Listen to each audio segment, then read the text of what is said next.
হোক না সে ফেরাউন কিবা নমরুদ, কেউ ভবে চিরকাল রয় না, কেউ ভবে চিরকাল রয় না। পৃথিবীতে কেউ স্থায়ী হয় না,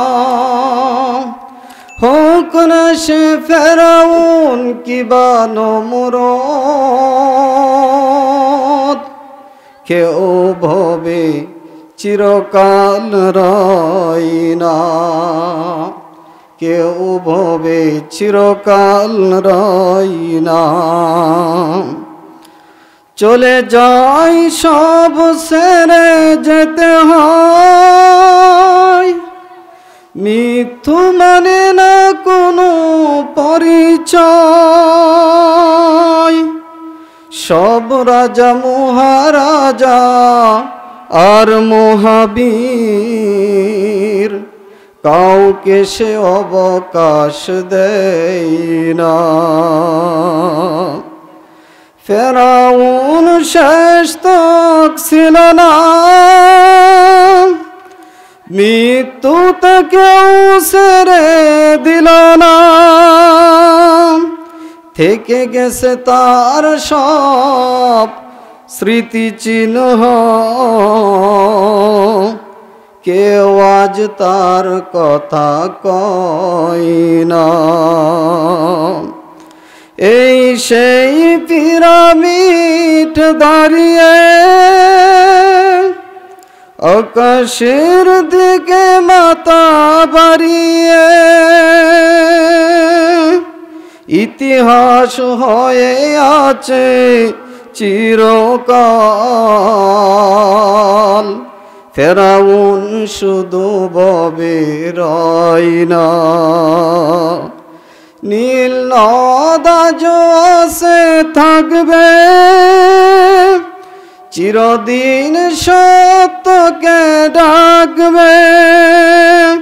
ডেকে ডেকে বলে যাবে দিন রাত, কেউ যেন ফেরাউন হয় না। পৃথিবীতে কেউ স্থায়ী হয় না, হোক না সে ফেরাউন কিবা নমরুদ, কেউ ভবে চিরকাল রয় না। ঠিক কিনা বলেন? আমি লুকমানকে হিকমত দান করেছিলাম আর বলেছিলাম তুমি আল্লাহ রাব্বুল আলামিনের শুকর আদায় করবে। লুকমান আলাইহিস সালাম সম্পর্কে বলা হয়েছে, লুকমান আগে তো বুঝতে হবে, লোকটাকে চিনতে হবে। লুকমান আলাইহিস সালাম একজন ধনাত্মবান বিরাট ব্যক্তির কৃতদাস ছিলেন।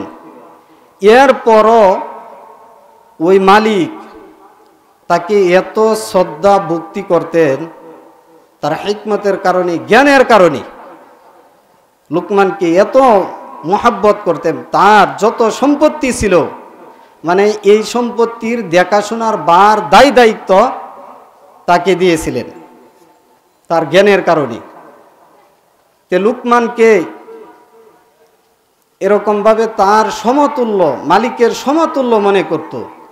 একদিনের ঘটনা দেখেন, ওই মালিক বাগানের মাধ্যমে আসলো, আসার পর তো বলতেছে যে এই বাগান থেকে একটি শসা তুমি নিয়ে এসো। তো লুকমান গিয়ে একটি শসা নিয়ে কেটে মানে টুকরো টুকরো করে দিল। দেওয়ার পর মালিক বলতেছে তুমি এখানে খাও। তুমি একটা একটা করে দিতেছে আর খাইতেছে।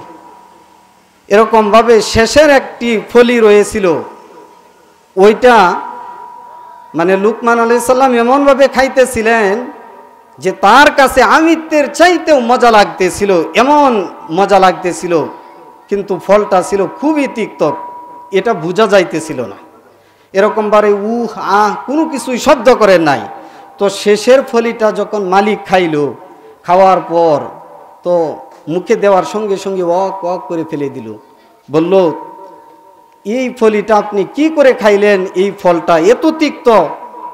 তখন লুকমান আলাইহিস সালাম বললেন যে জীবন ভর যেই মালিকের নুন মিঠাই খেয়েছি, এত নিয়ামতগুলি উপভোগ করেছি, এই মালিক নিজের হাতে আজকে আমাকে যে এই ফলটা নিজে না খেয়ে আমাকে খাওয়াইতেছে, আমার কাছে এত ভালো লাগতেছে যে এটা তিক্ত আমার কাছে লাগে নাই, আমার কাছে আমিত্বের চাইতেও অনেক মজা লাগতেছে।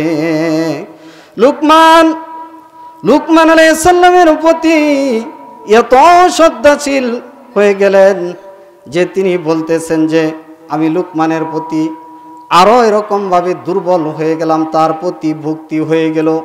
লুকমান আলাইহিস সালাম সম্পর্কে বলা হয়েছে যে লুকমানের মালিক একদিন দেখেন নদীর পাড়ে বসে বসে লুকমানের মালিক এরকমভাবে দাবা খেলাইতেছে।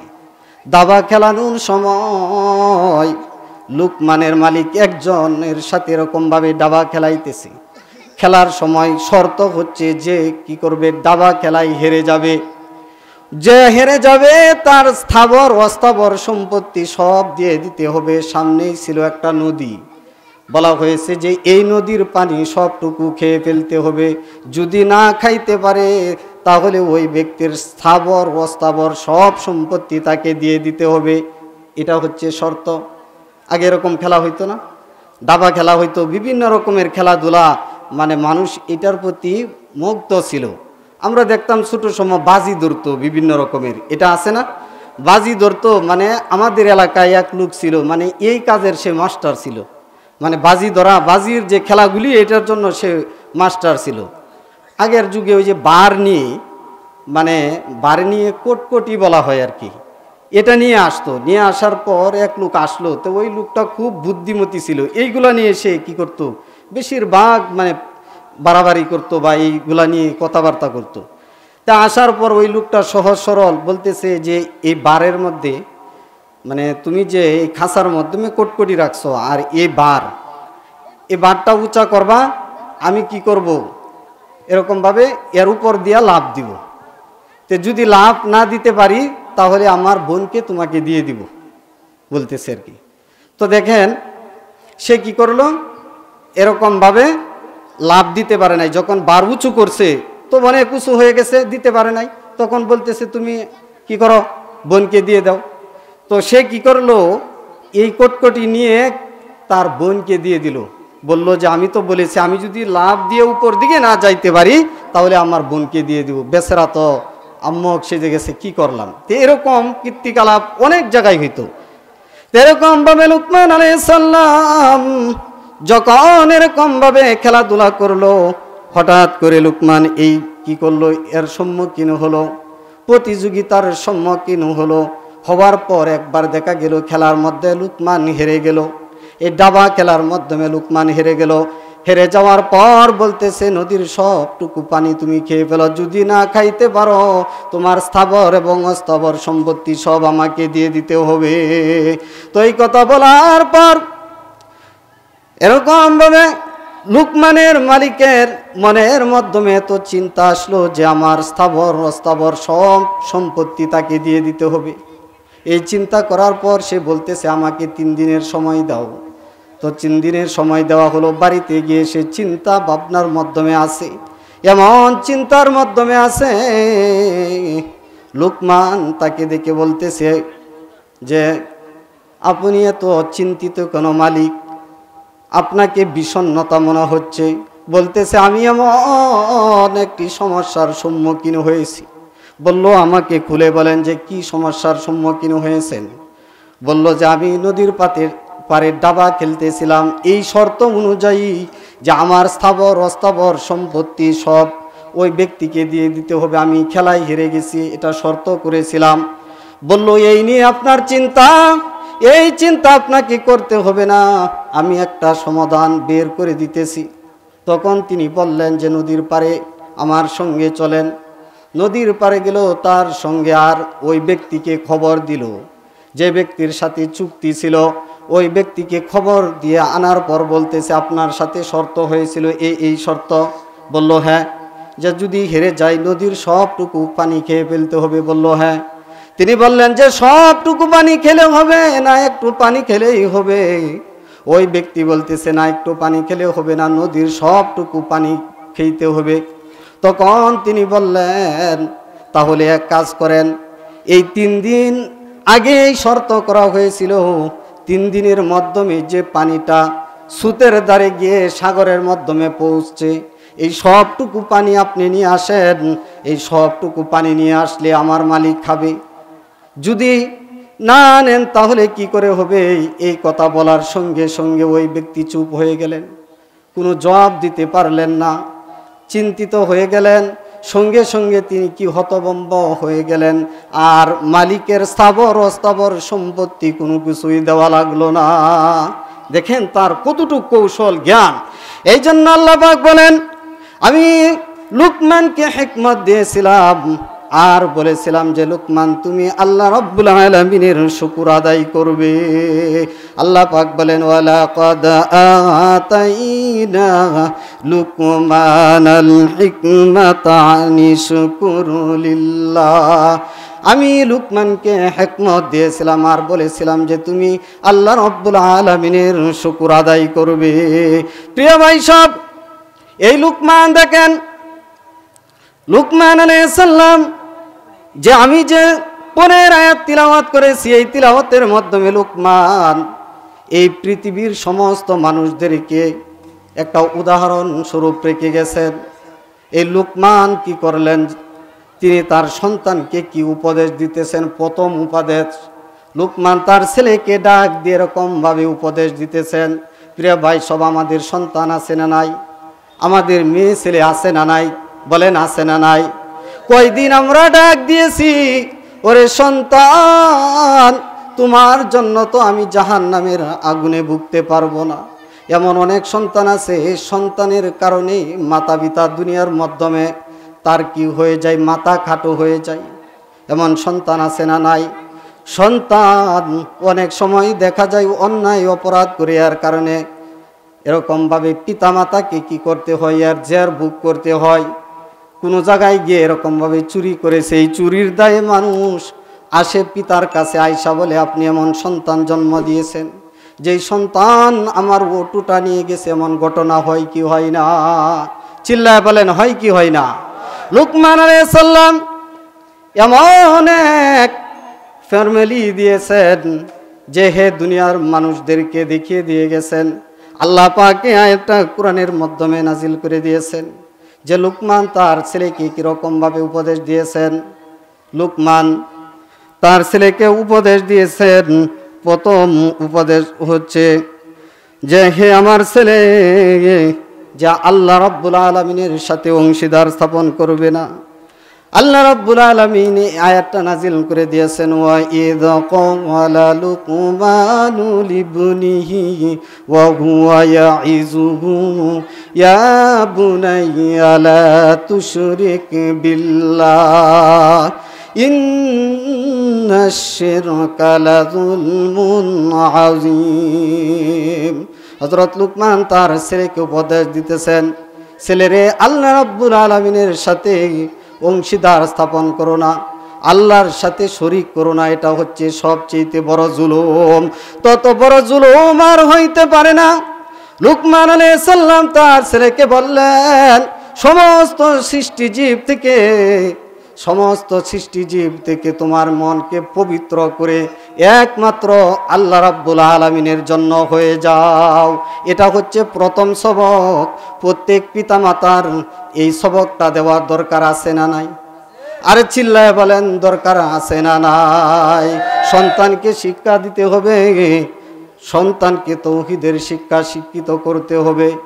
কালিমার দাবি এটা শিক্ষা, কালিমার শিক্ষা ওকে বুঝাইতে হবে।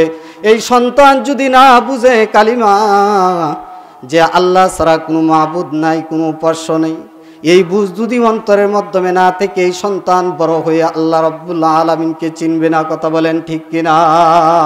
এই সন্তান বড় হয়ে অনেক জায়গায় তো দেখা যায় ছেলেকে অনেক শিক্ষায় শিক্ষিত করাইছে, কিন্তু তার মাধ্যমে কোরআনের জ্ঞান নাই, আল্লাহ পাকের জ্ঞান নাই, আল্লাহ এক অদ্বিতীয় কোনো মাবুদ নাই, তিনি এক আসমানের মালিক, জমিনের মালিক। সমানুলি বুনিহি ওয়া হুয়া ইয়াইজুহু ইয়া বুনাইয়া লা তুশরিক বিল্লাহ ইন্নাশ শিরকা লাযুলমুন আযীম। ছেলেরা, আল্লাহ রাব্বুল আলামিনের সাথে অংশীদার স্থাপন করিও না, আর আল্লাহর ইবাদতের মাধ্যমে আল্লাহর সাথে অন্য উপাস্যকে অংশীদার স্থাপন করিও না। এটা হচ্ছে সবচাইতে বড় জুলুম। তত বড় জুলুম আর হইতে পারে না। শিরক হচ্ছে তত বড় জুলুম, একজনের মাল আত্মসাৎ করা তত বড় জুলুম না, কারো টাকা পয়সা ছিনিয়ে নেওয়া তত বড় জুলুম না। যত বড় জুলুম হচ্ছে শিরক করা, আল্লাহর সাথে অংশীদার স্থাপন করা। আল্লাহ রাব্বুল আলামিন বলেন, আল্লাহ পাক ইচ্ছা করলে সমস্ত গুনাহগুলি বান্দার ক্ষমা করে দিবেন, এটা আল্লাহ পাকের ইচ্ছা। কিন্তু শিরকের যে গুনাহ রয়েছে এটা আল্লাহ রাব্বুল আলামিন ক্ষমা করবেন না। আল্লাহ পাক বলেন, ইন্নাল্লাহা লা ওয়া ইয়াগফিরু মা দুনা যালিকা লিমান ইয়াশা। আল্লাহ রাব্বুল আলামিন শিরক ছাড়া অন্য কোনো গুনাহ ইচ্ছা করলে যাকে ইচ্ছা সে মাফ করে দিতে পারেন, কিন্তু আল্লাহর সাথে যদি কোনো ব্যক্তি অংশীদার স্থাপন করে তাহলে সেই গুনাহ আল্লাহ রাব্বুল আলামিন ক্ষমা করবেন না। প্রিয় ভাই, সবেই শিক্ষা দেওয়ার দরকার আছে না নাই? সন্তানাদিদেরকে কালিমার শিক্ষা দিতে হবে, একত্ববাদের শিক্ষা দিতে হবে। এই শিক্ষা অন্তরের মাধ্যমে জারি করতে হবে। সন্তান, ছেলে মেয়ে আজকে দেখা যাচ্ছে যে এরা আল্লাহর লাইনে থাকে না, আল্লাহকে চিনে না, এক মাবুদ বলে স্বীকার করে না, অনেকে এরকম আছে। এইগুলার জন্য আমরাই দায়ী। আমরা সন্তানাদিদের হক আদায় করি না, এর কারণে সন্তান বড় হয়ে এরকম অবাধ্য আচরণ করে।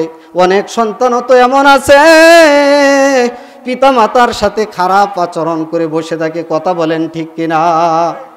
কিছুদিন আগে এক মাহফিলও গেলাম, যাওয়ার পরে এক ব্যক্তি বলতেছে আমাকে, হুজুর মাতা পিতার খেদমতের বয়ান করবেন।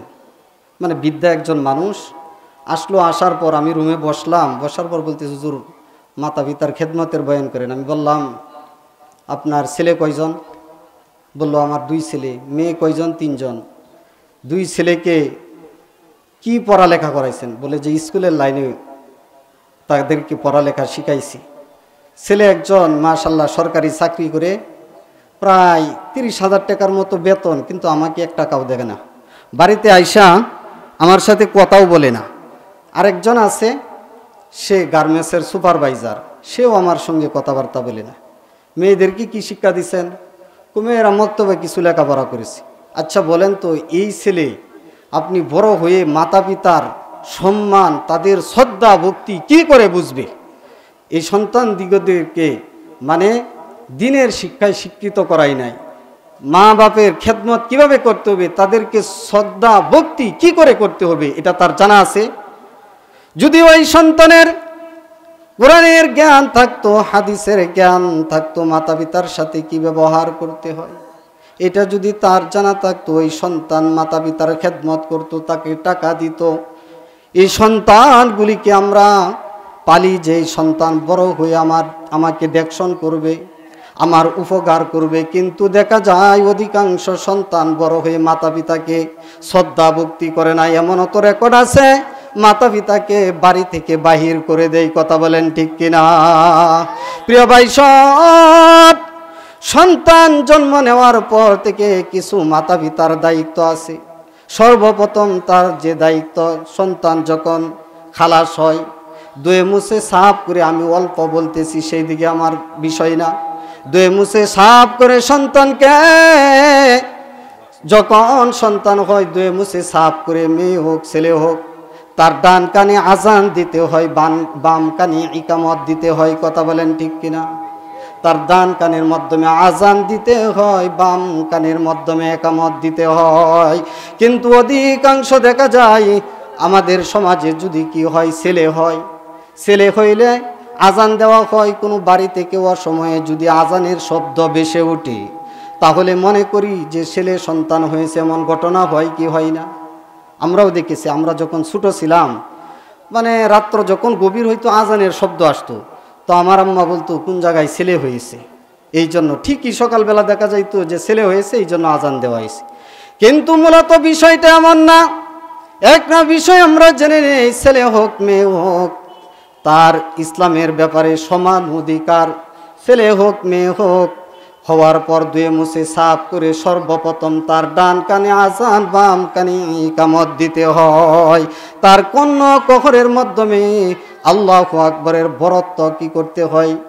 শুনাইতে হয়।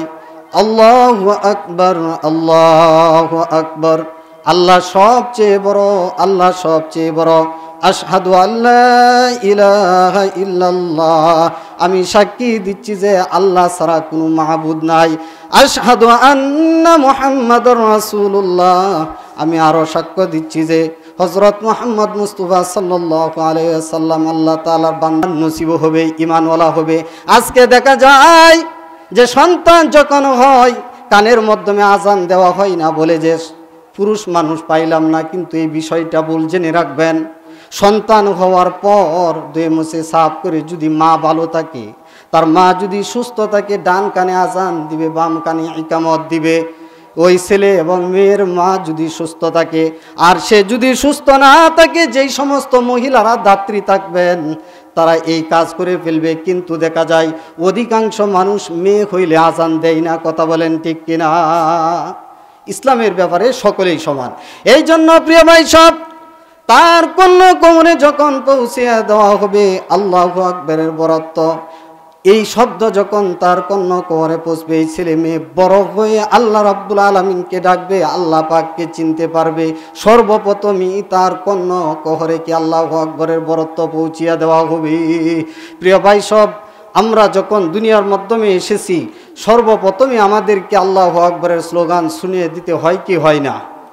আল্লাহ এত বড়, আল্লাহর বরত্বের এটা মানে কন্যা কোহরে পৌঁছিয়ে দিতে হয়। আমরা যখন দুনিয়াতে এসেছি সর্বপ্রথমে আল্লাহু আকবারের বরত্বের ঘোষণা দিতে হবে কি হবে না? আরে চিল্লায় বলেন, দিতে হবে কি হবে না? আমরা যখন এই দুনিয়া থেকে বিদায় নিয়ে যাব, এই শেষ পর্যায়েও আমাদেরকে আল্লাহু আকবারের স্লোগান দিয়ে বিদায় করা হবে কি হবে না? আরে কথা বলেন, হবে কি হবে না? এই আল্লাহু আকবারের স্লোগান জন্মের পর থেকেই শুরু হবে মৃত্যুর আগ পর্যন্ত। এটা বুঝাইতে হবে যে আল্লাহ ছাড়া আর কোনো মাবুদ নাই, কোনো উপাস্য নেই, কোনো ইলাহ নেই। এই কথাটা আল্লাহ রাব্বুল আলামিন আয়াতুল কুরসির মাধ্যমে ঘোষণা করেন, আল্লাহু লা ইলাহা ইল্লাহু, আল্লাহ ছাড়া কোনো মাবুদ নাই, কোনো উপাস্য নেই, কোনো ইলাহ নেই।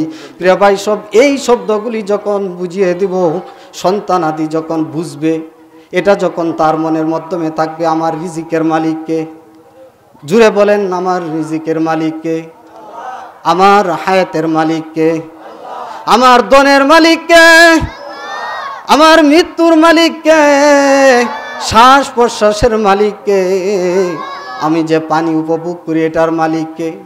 সব কিছু আল্লাহ পাক দিতে পারেন মুহূর্তের মাধ্যমে। আপনার আমার এই দুনিয়া থেকে ছিনিয়েও নিতে পারেন আল্লাহ রাব্বুল আলামিন।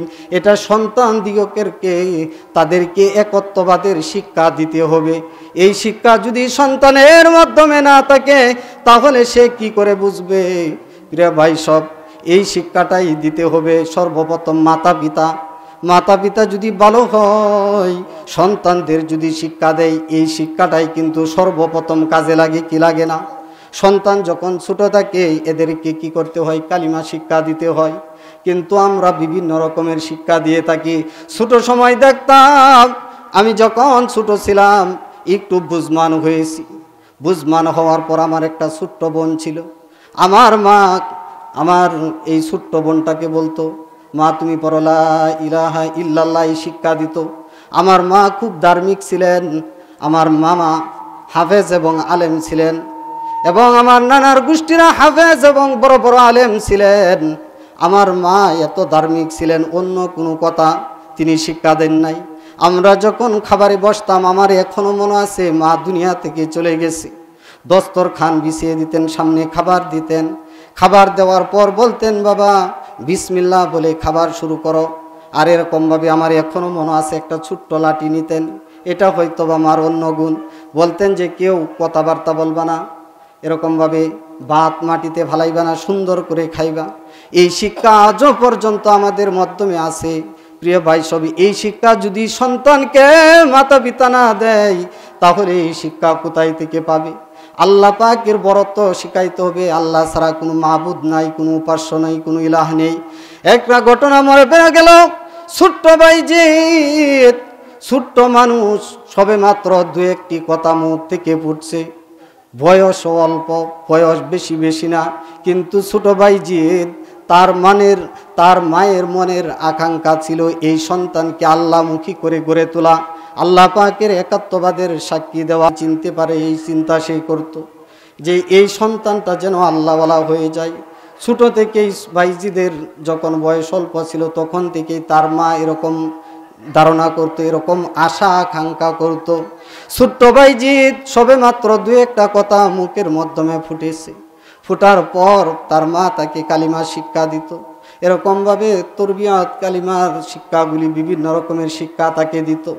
বিসমিল্লাহির রহমানির রহিম পড়ুন, করুণাময় আল্লাহর নামে শুরু করলাম, এই শিক্ষাগুলি তাকে দিত। দেওয়ার পর একটু যখন বড় হয়ে গেল, ছোট্ট বাইজিদকে মা মক্তবের মাধ্যমে ভর্তি করে দিল। কারণ হচ্ছে মায়ের মনের একান্ত কামনা বাসনা ওই ছেলেকে আল্লাহমুখী করবে, আল্লাহওয়ালা বানাইবে, যেমন করে হোক আল্লাহওয়ালা বানাইবে, এই চিন্তা তার মনের মাধ্যমে ছিল। দেখেন, বালক বাইজিদকে মক্তবের মাধ্যমে ভর্তি করে দিল। ভর্তি করে দেওয়ার পর বালক বাইজিদ একদিনের ঘটনা, সে মক্তব থেকে বাড়িতে আসলো। আসার পর বলতেছে, মা তুমি আমাকে নাস্তা দাও। তখন বলতেছে, ওরে বাবা, আমি তোমাকে কোথায় থেকে নাস্তা দিব? বলল, মা তাহলে নাস্তা কে দিবে? বলল, আমার তোমার সৃষ্টিকর্তা আল্লাহ। এরকমভাবে বলতেছে, মা আল্লাহকে? অনেকে আছে না, ছোট বাচ্চা যখন বলা হয় বাবা এটা আল্লাহ, আমরাও তো অনেক বলে থাকি, বাবা বলো আল্লাহ, তো বলি আল্লাহ কেরা, আল্লাহ কি? তখন মা তাকে এমনভাবে শিক্ষা দিতেছে, আল্লাহ হচ্ছেন ওই আল্লাহ যিনি আসমানের মালিক, জমিনের মালিক, সব কিছু দেন, তোমার আমার রিজিকের বন্দোবস্ত করে দেন, সব কিছু তিনি দেন। এই শিক্ষা দিতেছেন বাইজিদকে। বাইজিদের মায়ের মনের ধারণা ছিল আমার সন্তানকে আল্লাহর সাথে সম্পর্ক গড়ে তুলব। তিনি শিক্ষা দিতেছেন, বাবা আল্লাহ ছাড়া কোনো মাবুদ নাই, কোনো উপাস্য নেই, কোনো ইলাহ নেই, তিনি একমাত্র জীবনদাতা, মৃতদাতা। তিনি আমাদেরকে ইচ্ছা করলে মুহূর্তের মাধ্যমে দুনিয়া থেকে নিয়ে যাইতে পারেন। তো বলতেছে তার কাছে তুমি চাও।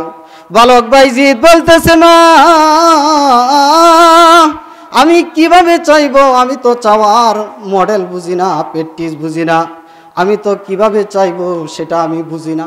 বলতেছে, বাবা তুমি সর্বপ্রথম ওযু করবে, ওযু করে 2 রাকাত নামাজ পড়ে যাই নামাজ নিয়ে আল্লাহর দরবারে দাঁড়িয়ে যাবে আর আল্লাহর কাছে বলবে, ওগে আল্লাহ আমার তোমার জীবন দাতা, আল্লাহর কাছে তুমি বলবে, আল্লাহ আমাকে নাস্তার ব্যবস্থা করে দাও।